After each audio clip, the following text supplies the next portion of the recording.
Hello wives, அனைவரும் வணக்கம். ராம்பூர் என்ற அழகான கிராமம். அந்த கிராமத்துல பட்டேல் என்ற ஜமீன்தார் வாழ்ந்துட்டு வராரு. அவரு மிகப்பெரிய ஒரு பணக்காரர். அவர் வீட்டுல தங்கம் வெள்ளி அப்படின்னு பெட்டி பெட்டியா வந்திருக்குது. அப்படி சொத்து இருந்தாலும் அவரோட சொத்தை அனுபவிக்கிறதுக்கு ஒரு வாரிசு இல்ல. அவருக்கு 2 மனைவிகள். இப்ப 3ஆவதா ஒரு ஏழை பெண்ணை கல்யாணம் பண்றாரு. அந்த பெண்ணுக்கு 2 குழந்தைங்க பிறகுது. ஆனா அது 2 மனித குழந்தை இல்ல. அதுக்கு பிறகு வந்த அதிர்ச்சியான சம்பவத்தை தான் இந்த இடத்துல பார்க்க போறோம். ராம்பூர் என்ற அந்த அழகான கிராமத்துல தர்மா பட்டேல் என்ற ஒரு ஜமீன்தார் வாழ்ந்துட்டு வராரு. அவரு மிகப்பெரிய ஒரு பணக்காரர். அங்குள்ள மக்கள் எல்லோருமே இவரை கண்டா மரியாதையோட எழுந்து நிப்பாங்க, கை கட்டி நிப்பாங்க. அந்த அளவுக்கு மரியாதை மிகுந்தவரு. முக்கியமா அங்குள்ள ஆயிரக்கணக்கான மக்களுக்கு வேலை கொடுத்து சாப்பாடும் போறாரு. அந்த அளவுக்கு மிகப்பெரிய ஒரு ஜமீன்தார் தான் அவரு. வெளியில மரியாதை இருந்தாலும் வீட்டுக்குள்ள நிலைமை வேற. அவருக்கு 2 மனைவிகள். 2 மனைவிகளும் பணக்கார வீட்டுல இருந்து கல்யாணம் பண்ணிட்டு வந்திருக்காரு. அவர் வீட்டுல விலையுந்த நகைகளும் பட்டுப்புடைகளும் கட்டி ஆடம்பரமா வந்துடுறாங்க.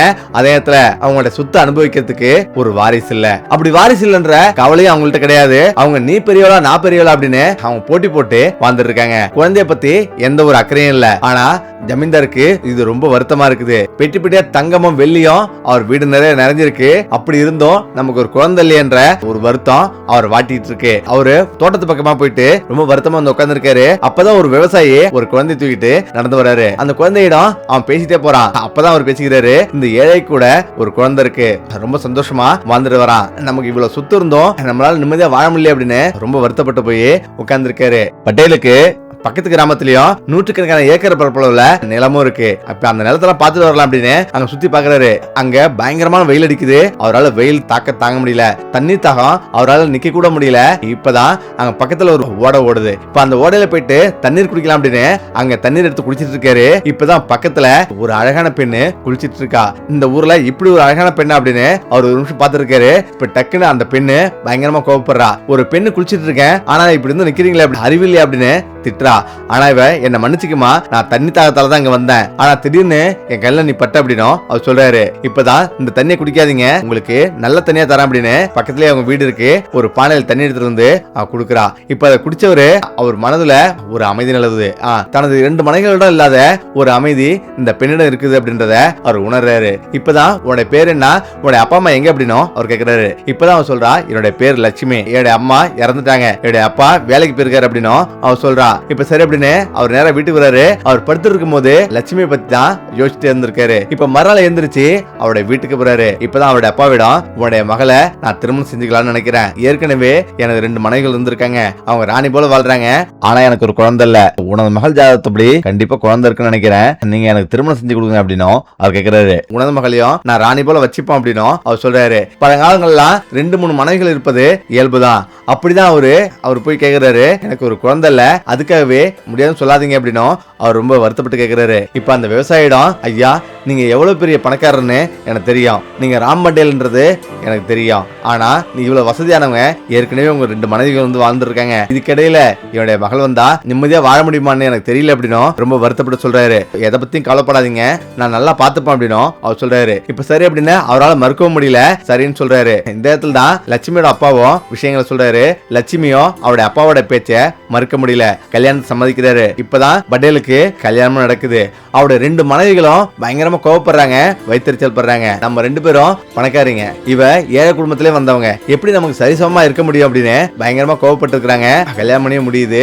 லட்சுமி மேல பட்டேல் ரொம்ப அன்பா வந்திருக்காரு. இதை பார்த்து 2 பேருக்கும் கோபம் வருது, வைத்தறிச்சல் படுறாங்க. இப்பதான் பட்டேல் இடையில வெளியூர் போயிடுவாரு. வெளியூர் போன பிறகு லட்சுமியிடம் அவங்க 2 பேரும் கடுமையா நடந்துப்பாங்க.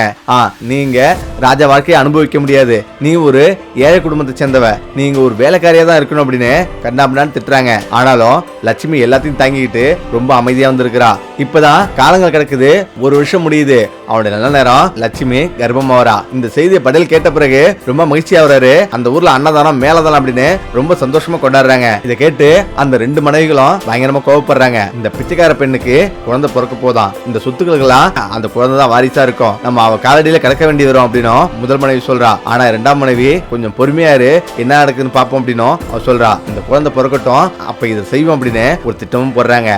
இப்ப நாட்கள் கிடக்குது, 9 மாசம் ஆகுது. இந்த இடத்துல தான் பட்டேல பக்கத்து கிராமத்துல இது போல அவங்க பண்ணையில பயங்கரமான பிரச்சனை இருக்கு, அந்த பிரச்சனை தீர்த்து வைக்க நீங்க வாங்க அப்படின்னு கூப்பிடுறாங்க. இப்ப சரி அப்படின்னு பட்டேல் வந்து அவருடைய மனைவி லட்சுமியிடம் சொல்றாரு. பக்கத்து கிராமத்துல பண்ணை நிலங்கள்ல பிரச்சனை வந்துருச்சு. அதனால நான் போனா 3 நாள் ஆகும் திரும்ப வரத்துக்கு. அதனால எந்த விஷயமா இருந்தாலும் மத்த 2 மனைவிகள் ஒன்னு பாத்துப்பாங்க அப்படின்னு அவர் சொல்றாரு. லட்சுமியும் சரி அப்படின்னு சொல்றா. இப்ப பட்டேலும் போயிடுறாரு. இப்ப அவர் போன பிறகு இப்பதான் அவங்களுக்கு இது ஒரு நல்ல வாய்ப்பு அப்படின்னு அவங்க வந்து யோசிக்கிறாங்க.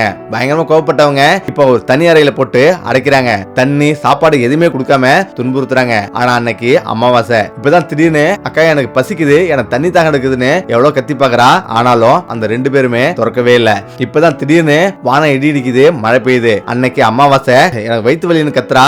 இப்பதான் அவங்க 2 பேரும் அந்த ஊர்ல உள்ள பேராசை கொண்ட மருத்துவச்சி அடாஸ்மிய அங்க வந்து அழைச்சிட்டு வராங்க. அடாஸ்மி பணம் கொடுத்தா என்ன வேணாலும் செய்வா. அப்படிப்பட்ட ஒரு பெண்மணி தான் அடாஸ்மி. அந்த மருத்துவச்சியிடம் ஏகப்பட்ட பணம் ஏற்கனவே கொடுத்துட்டாங்க. நாங்க சொல்வது போல செய்ய அப்படின்னும் அவங்க சொல்றாங்க. அதே போல லட்சுமியிடம் வராங்க. லட்சுமியிடம் வந்து இந்த குழந்தைய நீ பார்க்க கூடாது, ஏன்னா இன்னைக்கு அமாவாசை நாள். நீ குழந்தை பார்த்தா குழந்தைகளுக்கு தீமை தான் நடக்கும், நல்லது நடக்காது. இன்னைக்கு நீ பார்க்கவே கூடாது, அதனால கண்ணை நல்லா மூடிக்க அப்படின்னும் அவங்க சொல்றாங்க. கருப்பு துணியை போட்டு லட்சுமியோட கண்களை நல்லா கட்டுறாங்க.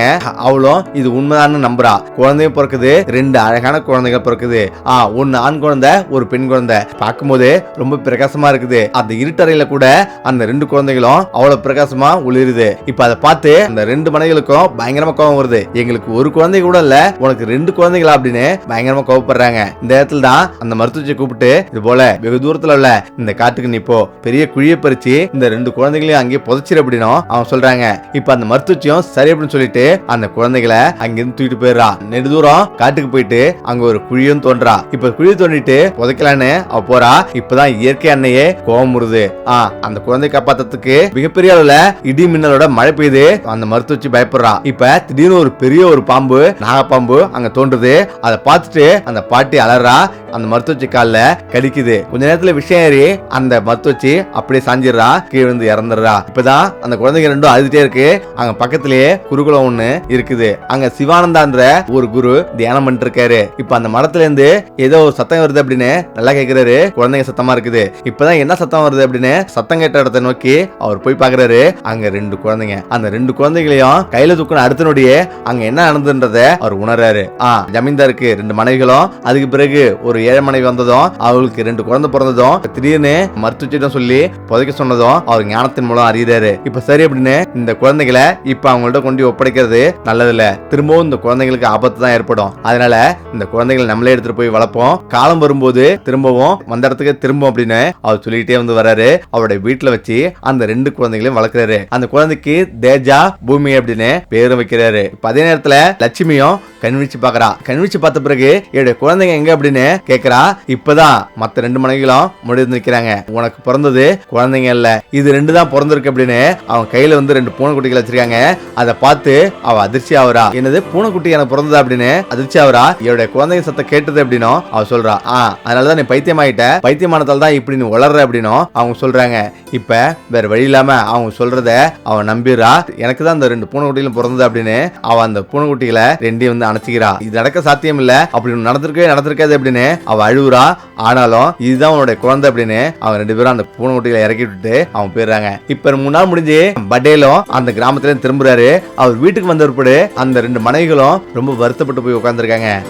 இப்பதான் ஏன் வருத்தப்பட்டு போய் அழுகுறீங்க அப்படின்னு அவர் கேட்கிறாரு. அப்பதான் அவருடைய பெரிய மனைவி சொல்றா, உடைய இளைய மனைவி லட்சுமி சூனியக்காரி, அதனாலதான் அவளுக்கு பிறந்தது குழந்தை பிறக்கல, 2 பூனைக்குட்டிகள் பிறந்திருக்கு அப்படின்னு அவங்க சொல்றான். இத பட்டேலால நம்பவே முடியல, அதிர்ச்சி ஆகுறாரு. இப்போ உடனடியா லட்சுமியிடம் வர்றாரு. லட்சுமி ரொம்ப வருத்தப்பட்டு அதிரியா வந்து உட்கார்ந்துருக்கா. அவளுக்கு முன்னாடி 2 பூனைக்குட்டிகள் நிக்குது. இதை பார்த்துட்டு அவரும் நம்பிடுறாரு. வேற வழி இல்ல, ஏன்னா கண்ணுக்கு முன்னாடி இதுதான் நடந்தது அப்படின்னு அவர் ரொம்ப கோவப்படுறாரு. இந்த இடத்துல தான் என்னோட குடும்பத்துக்கு ஒரு வாரிசு கொண்டு வரும் அப்படின்னு அதீத நம்பிக்கையா இருந்தேன். ஆனா என் நம்பிக்கைய சுக்குநூறாக்கிட்டே அப்படின்னு கோவப்பட்டு, இதுக்கு மேல நீ ராணி இல்ல, இந்த வீட்டு வேலைக்காரி. இந்த வீட்டு ஒதுக்குப்புறமா ஒரு கொட்டா இருக்கு, அந்த கொட்டையில போய் நீ தங்கு, அங்க தங்கிக்கிட்டு இங்குள்ள குப்பைகளை அள்ளி கொண்டு போகணும் அப்படின்னு அவர் சொல்றாரு. இப்ப லட்சுமியும் அந்த கொட்டைக்கு போயிடுறா. கூடவே அந்த பூனைக்குட்டிகளும் அழைச்சிட்டு போய் வந்து வளர்க்கிறா.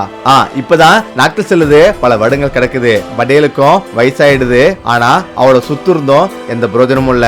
அவருக்கு ஒரு வாரிசு இல்லாது மிகப்பெரிய ஒரு வருத்தமா அவர் வந்து படுத்திருக்காரு. அவருடைய 2 மனைவிகளுக்கும் தற்போது வயசாயிடுச்சு. ஆனாலும் அவங்க 2 பேத்துக்குள்ள அவனுடைய பேராசை, ஈகோ எதுவுமே அவளுக்கு குறையவே இல்லை, அப்படியே வந்திருக்காங்க. அதே போல லட்சுமியும் அவருடைய 2 பூனைக்குட்டிகளோட உட்கார்ந்துருக்கா, அதே கொட்டையில உட்கார்ந்துருக்கா. ஆனாலும் அந்த பூனைக்குட்டிங்க அதுக்குள்ள 2-3 முறை குட்டி போட்டு அது அடுத்த அடுத்தடுத்த வாரிசு வந்துட்டு இருக்கு, இதுதான் நம்ம வாரிசு அப்படின்னு லட்சுமி நினைச்சிட்டு இருக்கா. இதுக்கடையில காட்டுல தேவானந்தாவும் அந்த 2 குழந்தைகளும் வளர்ந்து பெரியவங்களா மாறிட்டாங்க. இப்ப அவங்களுக்கு 20 வயசாவது. தேஜாவும் பூமிகாவும் எல்லா கலைகளையும் கத்துட்டாங்க. இப்பதான் படேலோட உடல்நில மோசமாயிட்டே போயிட்டு இருக்கு. இப்பதான் மருத்துவர் வந்து அழைக்கிறாங்க. மருத்துவரும் அவர் உடல்நிலை பரிசோதிக்கிறாரு. அவருடைய கவனச்சிதறல் கண்ணாபுரான் இருக்குது. மருத்துவரால என்ன செஞ்சோம் சரி செய்ய முடியல. இப்ப படேல் படுக்கிறாரு. அவரு கெட்ட கெட்ட கனவுகள்லாம் வந்துட்டே இருக்கு. இப்பதான் நல்ல ஒரு ஜோதிடரா பாப்போம் அப்படின்னு நல்ல ஒரு ஜோதிடரா அழைக்கிறாரு. இப்ப ஜோதிடர் சொல்றாரு, உங்களுடைய குடும்பத்துல நாகதோஷம் இருக்கு, உங்களுடைய முன்னோர்களும் உங்களுடைய தெய்வங்களும் முக்தி அடையாம இருக்கு. அதனால நீங்க இந்த காட்டுல தேவானந்த குருசாமி இருக்காரு, அவரிடம் போயிட்டு யாகத்துல கலந்துங்க, அனைத்து விதமான தோஷங்களும் விலகும் அப்படின்னு சொல்லிட்டு அந்த ஜோதிடர் பெறாரு. இப்ப சரி அப்படின்னு படேல் அன்னைக்கே கிளம்பலாம் அப்படின்னு தயாராகிறாரு. அவளோட 2 மனைவிகளிடம் சொல்றாரு. இப்ப அவளோட 2 மனைவிகளும் எல்லாருமே கிளம்புறாங்க. அது கூட இப்ப லட்சுமியும் வந்து அழைக்கிறாங்க. நீ எங்க கூட வா, எங்களுக்கு தேவையான உதவிகள்லாம் நீ தான் செய்யணும் அப்படின்னு அவங்க சொல்றாங்க. இப்ப லட்சுமி அவங்க 2 பூனைகளையும் கையில தூக்குறா. இந்த பூனைகளை இங்கே வந்து விட்டுட்டு வா, இந்த பூனைகளை அங்க அழைச்சிட்டு வந்து எங்க மானத்தை வாங்காத அப்படின்னு அவங்க சொல்றாங்க. சரி அப்படின்னு லட்சுமி ரொம்ப வருத்தத்தோட அவங்க பின்னாடி வந்து போறா. இப்ப இரவு முழுவதும் கலந்து இப்ப மறுநாளே சிவானந்த சுவாமி அவருடைய மடத்துக்கு போறாங்க. அங்க போனா மிக பிரம்மாண்டமா இருக்கு. படேல் வந்து நுழைகிறாரு. அங்க நுழைஞ்ச பிறகு தேஜாவும் பூமிகாவும் முன்னாடி வந்து நிக்கிறாங்க. அந்த குழந்தைகளை பார்த்து அவர் மனதுல மின்னல் விட்டது போல இருக்கு. அவருடைய உள்ளுணர்வு ஏதோ சொல்றது போல இருக்கு. அவருடைய கண்கள் இருந்து கண்ணீர் வருது. இப்பதான் யாரு இந்த குழந்தைங்க, இவங்களை மட்டும் கண்டா என்னுடைய மனது ஏன் இவ்வளவு பரிதவிக்குது அப்படின்னு அவர் யோசிச்சுட்டு இருக்காரு. லட்சுமியும் அந்த குழந்தைகளை பாக்குறா. அதுல பூமியா பார்த்த பிறகு பூமியா என்ன பார்த்த மாதிரியே இருக்காள் அப்படின்னு பிரமிப்பா பாக்குறா, கண்கலங்குறா. இந்த அம்மா ஏன் என்ன பார்த்து கண்கலங்குது அப்படின்னு பூமிகாவும் யோசிக்கிறா. இப்பதான் சிவானந்த சுவாமி அங்க வராரு. படேல வந்து வணக்கம் குரு அப்படின்னு அவரை பார்த்து வணங்குறாரு. சிவானந்த சுவாமி அவருடைய எண்ணத்துல 20 வருடங்களுக்கு முன்னாடி நடந்த அனைத்து விஷயங்களும் இருந்து ஓடுது. தற்பொழுது இந்த 2 குழந்தைகளும் அவருடைய தாயிடம் சென்றடையும் நேரம் வந்துச்சு அப்படின்னு அவர் உணர்றாரு. இப்பதான் அவங்களுக்காக யாகம் வளர்க்குறாங்க. இப்ப அவருடைய 2 மனைவிகளும் படேலும் உட்கார்ந்து இருக்காங்க. அதே போல தேஜாவும் பூமியும் சைடுல வந்து உட்கார்ந்துருக்காங்க. அந்த யாக குண்டத்துல நெய் எடுத்து ஊத்திட்டு இருக்காங்க. ஆனா லட்சுமியோ ஒரு வேலைக்காரியா ஒரு ஓரத்துல வந்து நின்று இருக்கா. இப்ப அவங்களுக்குள்ள பூஜை நடந்துட்டு இருக்கு. இப்ப அவங்க ஒவ்வொரு முறையும் யாக குண்டத்துல எண்ணெய் ஊத்தும் போதும் படேல் கையே பூமி மேலையும் தேஜா மேலையும் படும்போது அவருக்குள்ள ஏதோ மின்னல் அடிக்கிற மாதிரி ஒரு உணர்வு தோணுது. இப்பதான் அவர் ஏதோ வந்து உணர்றாரு. பூஜை இன்னும் முடியல. இப்பதான் சிவானந்த சாமி ஒரு உண்மையை சொல்றாரு. இந்த பூஜை முடியணும் அப்படின்னா ஒரு உண்மையை வெளிக்கொண்டு வரணும் அப்படின்னு சொல்றாரு. படேலுக்கு உண்மையா புரியல. 20 வருஷத்துக்கு முன்னாடி 2 குழந்தைங்களை ஒரு ஏழை பெண்மணி பெக்கிறா. ஆனா அதே நேரத்துல அந்த பணக்காரருடைய முதல் 2 மனைவிகள் வந்து அந்த குழந்தையை தூக்கிட்டு போயிட்டு காட்டுல வந்து புதைக்க சொல்றாங்க. இப்ப மருத்துவச்சியும் புதைக்க வராங்க. ஆனா புதைக்க போற நேரத்துல அவளை பாம்பு கடிச்சிருது, அவ இறந்துடுறா. அந்த குழந்தைய நான் தான் போயிட்டு தூக்கிட்டு இங்க வந்தேன். இப்ப வந்து வளர்ந்து நிக்குது. அது வேற யாரும் இல்ல, தேஜாவும் பூமி அப்படின்னு அவர் சொல்றாரு. இந்த 2 குழந்தைங்க தான். இந்த 2 குழந்தைங்க வேற யாரும் இல்ல, உன்னுடைய வாரிசுகள் தான், உன்னுடைய பிள்ளைகள் தான் அப்படின்னு அவர் சொல்றாரு. இதை கேட்டு படேலுக்கு தலையில இடி இறங்குவது போல இருக்கு. அதிர்ச்சி ஆகுறாரு. என்ன சுவாமி சொல்றீங்க அப்படின்னு அவர் கேட்கிறாரு.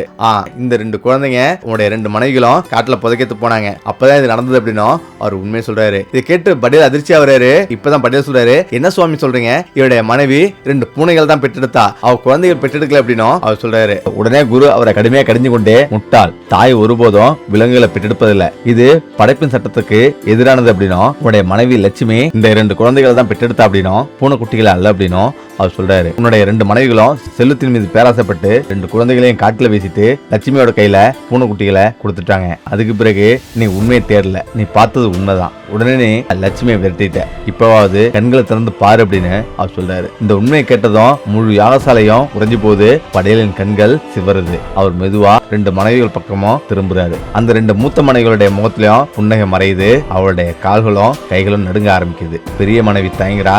இல்ல இல்ல, இந்த சுவாமிஜி அவரை நம்பாத, அவரு பொய் சொல்றாரு அப்படின்னு அலறா. இப்ப நீங்க 2 பேரும் உண்மை சொல்லுங்க, அப்படி உண்மை சொல்லல அப்படின்னா இன்றிலிருந்து நீங்க சிறைக்கு தான் தள்ளப்படுவீங்க அப்படின்னு அவர் சொல்றாரு. இப்ப அந்த 2 மனைவிகளும் உண்மையை ஒப்புக்கொள்றாங்க. இந்த இடத்துல தான் அந்த தேஜாவும் பூமியும் அவங்க கண்களிலிருந்து கண்ணீர் வழியுது. இப்பதான் அவர் சொல்றாரு, உனது அம்மா அவங்க தான், அவங்கள்ட்ட போய் காலில் தொட்டு வணங்குங்க அப்படின்னும் சுவாமி சொல்றாரு. இப்ப அந்த 2 பேரும் அழுதுகிட்டே அம்மா அப்படின்ட்டு அழுதுகிட்டே ஓடுறாங்க. அவருடைய காலில் விழுந்து வணங்குறாங்க. இப்ப லட்சுமியால இதை நம்பவே முடியல. அவ அழுகுறா. இப்பதான் லட்சுமி சொல்றா, எனக்கு தெரியும், என்னைக்காவது ஒரு நாள் உண்மை வரும்னு எனக்கு தெரியும், நீங்க பிறக்கும் போதே அழுதுட்டு இருந்தீங்க, இதுதான் நான் பலமுறை யோசிச்சேன், ஆனா என்னையே பைத்தியக்காரன்னு சொல்லிட்டாங்க அப்படின்னு அவர் சொல்றா. இப்ப அங்க எல்லாரும் சந்தோஷமா வராங்க. இப்ப தேஜா கோவப்பட்டு கையில ஒரு வாள் எடுத்துட்டு வந்து அந்த 2 முதல் மனைகளையும் வெட்ட வர்றான். என்னோட தாய இவ்வளவு குடும்பப்படுத்தீங்களா, எங்களை ஏன் இப்படி பண்ணீங்க அப்படின்னு வெட்ட வர்றான். இப்பதான் படையல் மறிக்கிறாரு. அவங்களுடைய பாவத்தை அவங்க மரணம் அடைஞ்சிட்டா அவங்களுடைய பாவம் போவாது, அவங்க உயிரோடயே இருக்கட்டும், இந்த காட்டுல அவங்க தானா சுத்தி திரியிட்டோம், பசியிலேயே அவங்க கொஞ்சம் கொஞ்சமா அனுபவிச்சு சாவணும் அப்படின்னும் அவர் சொல்றாரு. இப்ப தேஜாவும் கத்தி தூக்கி போடுறான். இப்ப அவங்க 2 பேர்த்தையும் கோவப்பட்டு அந்த காட்டிலே விட்டுட்டு அவங்க எல்லாருமே ஊருக்கு போறாங்க. இப்ப அந்த குடும்பத்தோட படையல் ரொம்ப சந்தோஷமா இருக்காரு. ஓகே, இந்த பிரச்சனை மீண்டும் அடுத்த சந்திப்போம். நன்றி, வணக்கம்.